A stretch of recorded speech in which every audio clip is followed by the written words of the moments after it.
lẹ́yìn ọjọ́ méjìlá ní kirikiri DJ Chicken pọ̀ǹdà ó pe Ṣèyí Tinubu ní dádì. Gbajúgbajà ọkùnrin kan tó máa ń fa àríyànjiyàn tí orúkọ rẹ̀ ń jẹ́ Adémọ́lá Abíọ́dún tí ọ̀pọ̀ èèyàn mọ̀ sí DJ Chicken tó ti dá awuyewuye mìíràn sílẹ̀ lórí ìtàkùn ayélujára lẹ́yìn tó yí àwòrán prófáìlì Instagram rẹ̀ padà sí àwòrán Ṣèyí Tinubu tí ṣe ọmọ ààrẹ orílẹ̀-èdè Nàìjíríà Bọ́lá Tinubu lẹ́yìn tó gba òmìnira kúrò lọ́gbà ẹ̀wọ̀n. DJ Chicken tó jáde kúrò ní ọgbà ẹ̀wọ̀n Kirikiri ní ọjọ́ Ìṣẹ́gun Túsídéé ọ̀sẹ̀ yìí lẹ́yìn tí ó ṣe pépé bẹ́ẹ̀lì rẹ̀ tún fi àwòrán Ṣèyí Tinubu sórí Instagram rẹ̀ ní ọjọ́rú Wẹ́sídẹ̀ẹ́ pẹ̀lú àkọlé tó sọ pé dádì. Ó tún fi àwọn fídíò méjì sórí ìtàkùn ayélujára, ọ̀kan tó ti fi hàn bí Ṣèyí Tinubu ṣe ń jó níbi ètò ayẹyẹ kan àti òmìnira níbi tí Ṣèyí ti wà pẹ̀lú ìyàwó rẹ̀. Nínú fídíò tó fi kéde òmìnira rẹ̀ ní ọjọ́ Ìṣẹ́gun Túsídéé, DJ Chicken tó fara hàn pẹ̀lú agbẹjọ́rò rẹ̀ sọ pé mo ti padà o, mo sì ti gba òmìnira níkẹyìn. Kí Ọlọ́run bùkún fún ìjọba Nàìjíríà, kí Ọlọ́run bùkún fún Ṣèyí Tinubu àti ààrẹ wa. Mo nífẹ̀ẹ́ yín, kò rọrùn rárá ẹ̀yin olólùfẹ́ mi.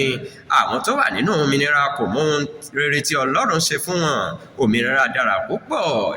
Ìròyìn gbọ́ pé DJ Chicken gba òmìnira lẹ́yìn tí ó mú gbogbo àwọn ìbéèrè bẹ́ẹ̀lì ilé ẹjọ́ májísírèètì kan ní agbègbè Ọ̀gbá nípínlẹ̀ Èkó pa láṣẹ fún un ṣe. Ajàfẹ́tọ̀ọ́mọnìyàn àti olùdásílẹ̀ Sahara Reporters Ọmọyẹlé Sowore náà jẹ́rìí sí ìtúsílẹ̀ rẹ̀ lórí ojú òpó X rẹ̀. Ó sì sọ pé DJ Chicken ti padà sí ọ̀dọ̀ ìdílé, ọ̀rẹ́ àti àwọn olólùfẹ́ rẹ̀ nígboro ayé.